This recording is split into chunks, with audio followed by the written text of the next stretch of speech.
sponsors Super League on Sky Sports. League Supermen. Tonight we're joined by a player who is rediscovering the form that at one time made him the best front rower in the world. It's Wigan's international prop, Stuart Fielden.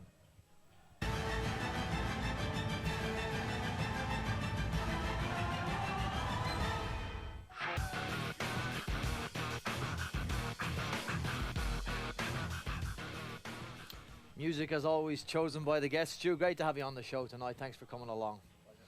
Listen, I want to start with you and your first discovery of rugby league. Can you tell us, as a young guy, when you first learned about this great game?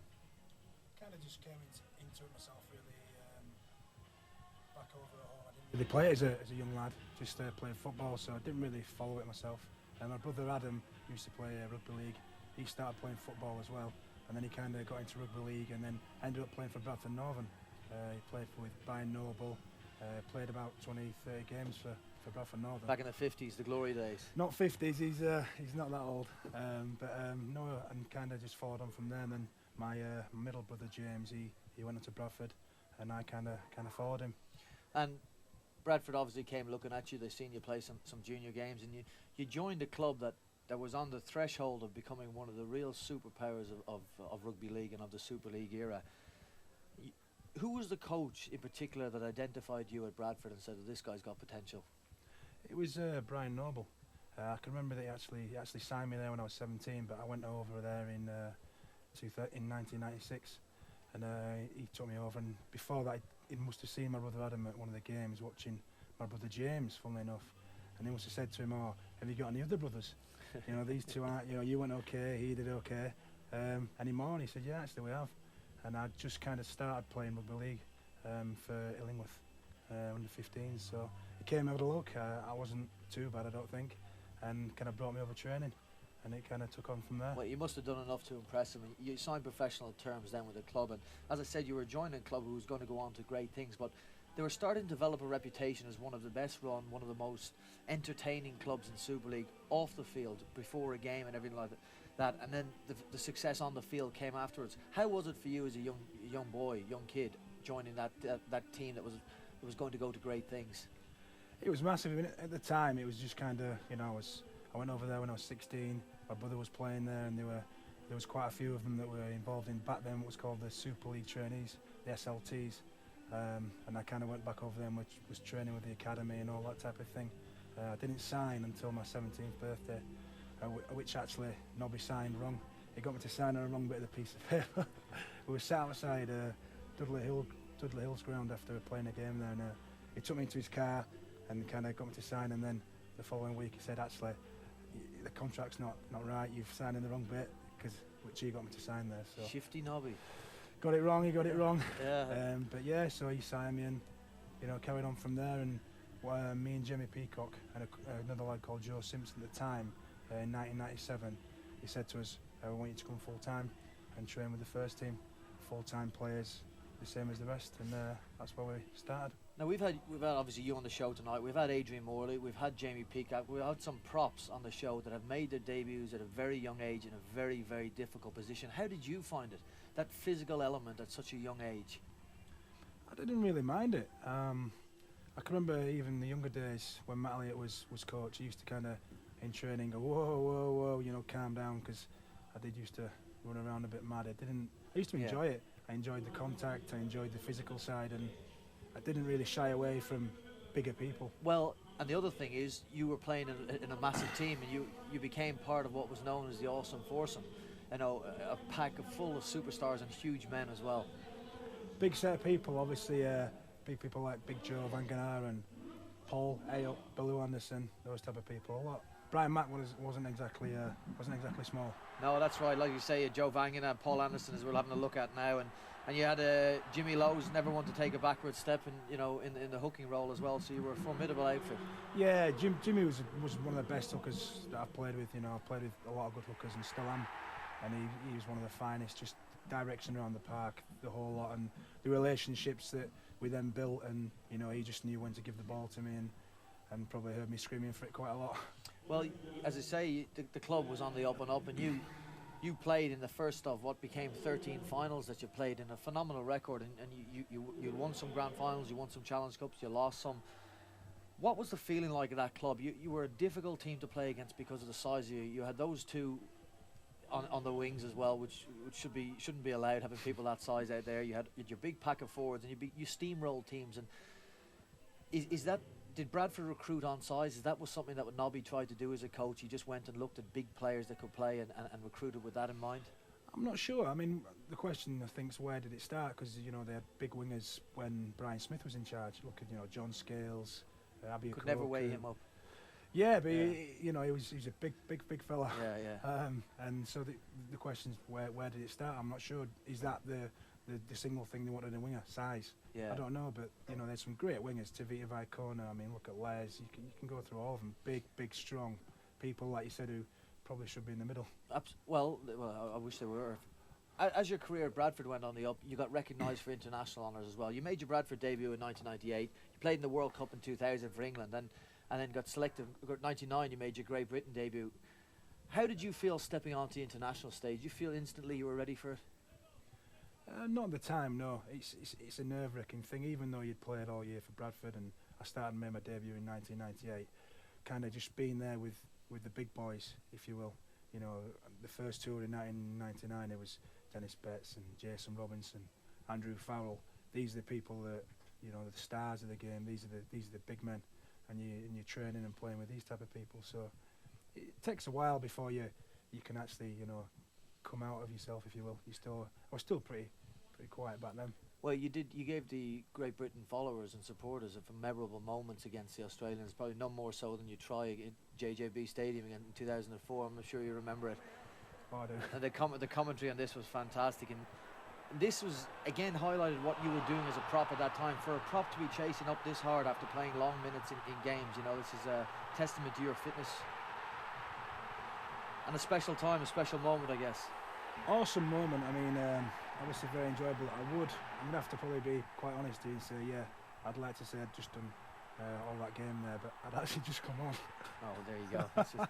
There's my research gone through. Yeah, I'd just come on the pitch, and that's probably the reason why I was so far up the field. But it was a great try, and to beat the Aussies at home or away is one of those fine moments which you yourself know about. And you had success against them playing for Great Britain and the Australians. You also had tremendous success playing in the World Club Challenge. You in particular, you've won 3 World Club Challenges against Australian teams, and I guess you'd be delighted that the concept was brought back in, and it was an honour then for your Bradford club not only to win the Super League title but then to be recognised as the World Club champions. Yeah, it was a special thing, and I'm very, very proud that I've not only appeared in one of them, but 3 of them, but also I've got a clean record, if you will. What I mean is we've won all 3, and it'd be great, it'd be the best thing in the world if we could carry that on next year. This is considered your finest moment to date as a rugby league player. This game against West Tigers. Would you agree with that? Yeah, I would do. 2006 World Club Challenge. You got man of the match, and you absolutely tore them apart that night. Yeah, it's one of those days where everything just kind of seems to go right. It feels right, everything goes right, and it kind of did, really. And you take great pride, I guess, against beating them in particular. Yeah, not in particular. Are you aware? Sorry to jump in on tell you. When you play those World Club Challenge games, is that England or Great Britain against Australia feeling still deep inside you? It's great. You still feel you're representing your country? In a way, yeah. It's not the same as when you're playing in a test or you're playing the Aussies or the Kiwis. It's not obviously that the team thing and this is England, this is Great Britain, or whichever way.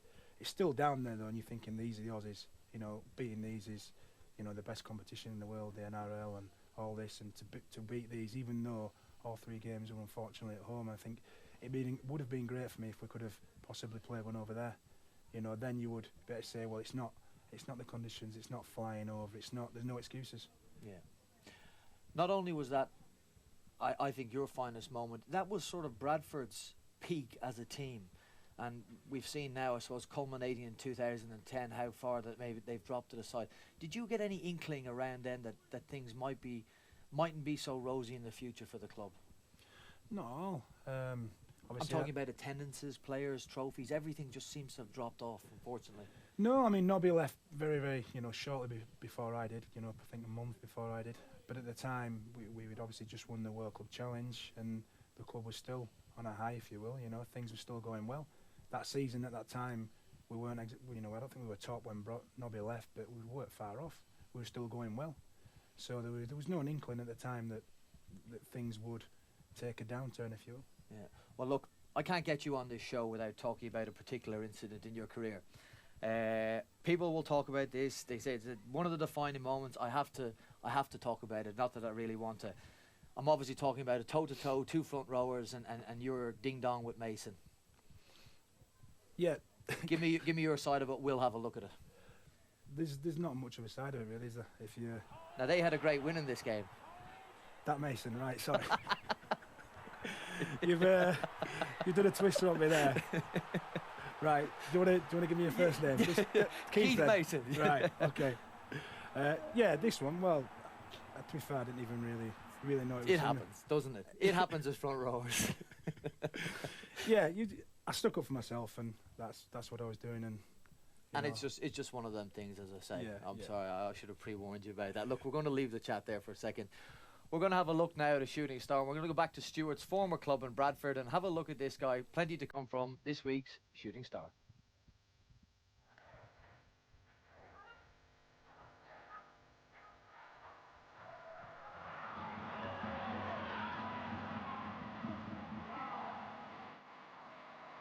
Donaldson, the young man from Cumbria. A man with a big future, this. It's not every day that you get invited into a Super League players' house, but today I'm here to meet James Donaldson, the young Bradford Bulls Cumbrian forward. James, how are you doing, lad? Thanks, you okay, Steve. mate? Yeah, I'm good. Keen golfer, eh? Yeah. Come on, Taz, I'll give you a look round. This is my kitchen. It's a nice pad, mate. You keep it clean, don't you? Yeah, it's not bad. I bet the old lad who looks after it will be happy. Yeah, Peter Rudd's obviously the bosses around here. Peter Rudd, the chairman? Yeah, chairman, Oh, yeah. that obviously gives you a good rate. Ah, please, full price. Full whack, yeah. Fish? Fish, yeah. Had my fish tank not so long now.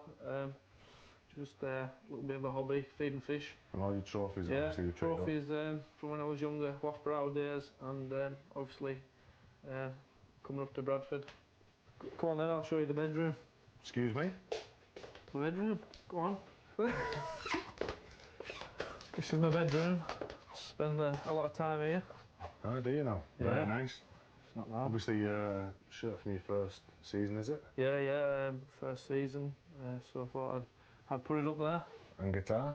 Yeah, got a guitar, but can't say I'm too good. Love the bed. Oh yeah, nice. it's not bad. I only bought this last week. Thought I was ready for a change and some new clean sheets. Come on then, we'll go back in the sitting room for a sit down. Looking at all the trophies behind you there, you've obviously done well as an amateur.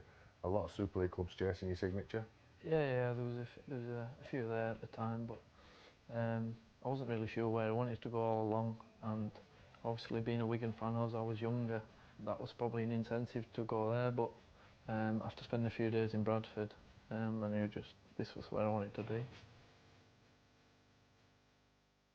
Probably moving down here. I was down here for 6 months, and then I had a phone call off my mum saying that my brother had a serious accident on their farm at home, and at that time I started to get a bit worried, and Steve Mack picked me up and took me straight to the hospital, and we got there and we found out what was going on. He'd been paralysed, been hit on the back of the head with a piece of wood, and he'd been paralysed for life. And it was just tough, and obviously my family wanted me to stay down here and keep working to try and get a first team game as soon as I could, and it was hard to stay down here when I knew everything was going on at home. It was really tough, and it was a tough time for me and the family. Do you pin yourself that you're living the dream from writing it in your scrapbook that you wanted to be a professional rugby player at the age of 6? Yeah, definitely. It's awesome feeling. It was weird at first. Obviously playing against Wigan, it was probably when I was tackling, I was like, oh, I'm tackling Stuart fielden here. It was probably like that, and it has been for a while. It still is a little bit, to be honest.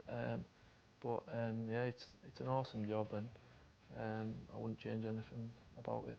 You're a very good footballer as well. You've obviously got a lot of talent. Oh yeah, I've always had the football talent. Obviously. No football clubs coming for you? No, whiter, and that was the only one. But I couldn't see why no others did.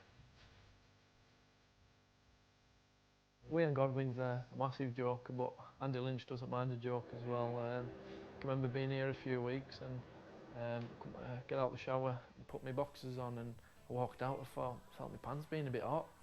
I thought, what's going on here? So I thought, and then they started burning a bit more, and so I had to go and put them under the tap. And then obviously I took my boxers off and just put my pants on, and then got in the car, and then I realised that it defeated my jeans as well. Do you get many fans that trying to add you on as the friend on Facebook?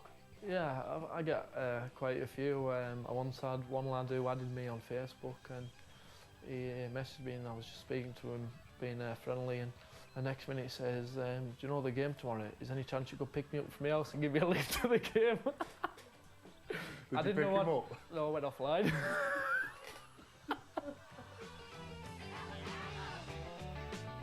Set a few goals, probably to play in the 2013 World Cup. Is probably one of my biggest goal that I've set recently. Well, that's James Donaldson. Interesting character, and I'm sure he's going to be a superstar for years to come. Well, another one of the stars that Cumbria gives to Super League. You wish him all the best, I suppose, for his career. You can probably see a lot of yourself in that, a young kid starting off at Bradford. Yeah, and I obviously must have slipped in £50 because he mentioned me. A nice compliment. Look, before the break we had a little look at your Keith Mason incident, and I'll try again. I can't get you on the show and not talk about this particular incident. 2006, Tri-Nations over in Australia, Great Britain go, playing the Australians in Sydney, and this happens. As we spoke about, front rowers have a bit of a ding-dong, and you've had a go at the biggest guy in the field, and he's got to go, and he's landed one on you, Stu. And right, what's your memories of this game and that incident? Not exactly a lot, really, Brian. I'm sure you can empathise with that, really. Getting knocked out, you can't exactly remember a lot. I mean, but in hindsight, really, what is this? There's not too much to say about it, really. I've stood up, he's put one on me. That's all there is to say on it, really. Now, what I say, people call it a seminal moment in your career because they talk about the decline of Stuart Fielden's form after that incident. Now, if we set the scene before that, you have moved for a world record transfer fee from Bradford to Wigan. Wigan are in a slump in 2006. I think they've lost their opening 12 games. Brian Noble, your coach at Bradford, goes to Wigan. He brings you as his first choice, not a halfback, not a centre. He goes for a front rower to keep Wigan up and stop them avoiding relegation. And you've gone into a very, very tough environment there, haven't you? Yeah, it was at the time for me though, I was kind of on a little bit of a high, euphoria and the ride, if you will. You've gone over there, it's a new club, it's a new place. Okay, the team are bottom, but kind of had the belief really that something would happen, and it's still that ranks up there for me as being up there with the grand final, as winning those 10 games out of the last 12 to keep Wigan up is equal to a grand final or any of the grand finals I won. Did you feel extra pressure on you, Stuart, when you went there, and when that season finished, as having this tag of a expensive front rower? You're away from the I would say the comfort zone of what you knew at Bradford. You're going to a new club with new challenges. Did you find that difficult? Did this started loading up on your shoulders?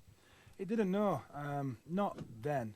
In that season, 2006, I played 12 games and we managed to stay up and things like that. And it wasn't then. I think it was more 2007, 2008, where that really started probably to get on top of you a little bit. You described it very. I read in an interview that you did, and you spoke very honestly and openly about the time at Wigan when it was tough, and you said it was like being stuck in a whirlpool. However hard I tried, I couldn't seem to get out of it. This is you talking about struggling to get your form back, to get the form back that made you the best front rower in the world. How hard was that time? Yeah, it's one of the worst times of my life, and that's not just rugby wise, that's life wise. 2007 and 2008 were a miserable time for me, and thanks only thanks to my wife Sophie and my friends and family that kind of really got me through that, because at some of those points I'm a big enough man to admit, even I was contemplating doing silly things, if you will, and you know, that's not a good thing. And to try and in those trying circumstances be playing and being looked at as the guy that needs to lead a professional team, I guess that becomes almost impossible. Try and play yourself into form when things are going so difficult for you, maybe off the field. Yeah, I mean, I don't make any. Those are just circumstances at the time. I don't make excuses. I don't say that's why and this is why. I wasn't playing probably the best rugby in my career, and that's simple as that. But at the same time, you know, it's not like I didn't turn up. You know, I played no, you every didn't. You game. played. This is the thing. This is the thing. And you said it. You say it in your interview. You turned up and you played almost every game, if not every game, for the club in those years. Never hid. No, and I had plenty of opportunity to do that. You know, I think back end of 2008, I had to have pain injections in both toes just to even play. Which is, you know, I'm not sat here saying I'm a hero. I'm just saying that I would have had opportunity to hide and say, oh, I don't want to do this. You know, I can't play anymore, which I didn't do. You know, every time I could, I got out there and played. I took the tackles, I did the drives, whatever. And, you know, okay, it wasn't probably the best of my career that I've played, but if I think it'd have been probably somebody else, you know, just another, as it used to be, the trialist that turned up, you'd have probably said, ah, she's done all right there. Well, if it mightn't have been to the levels that you once achieved, but it was certainly, I would say, to the best of your ability at that time. And the beauty of it is that, as I said at the top of the show, you're beginning now to play yourself back into some form. I want to show you, I'm not sure if you've seen this, Huddersfield went to Wigan last month and they had a tremendous victory in front of the Sky cameras, and Nathan Brown, the Huddersfield coach, had this to say about you after the game. Have a look at this.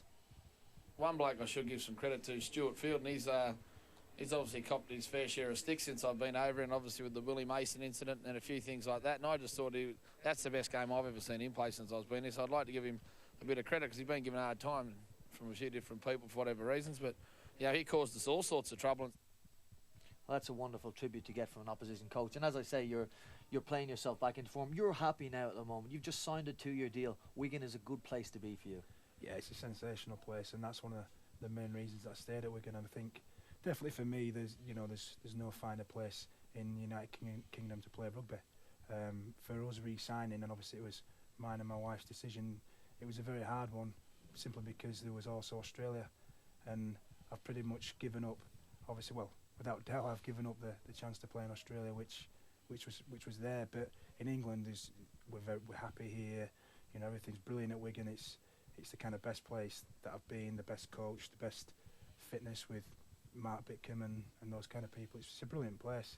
At a really good time in your career to give you that extra boost.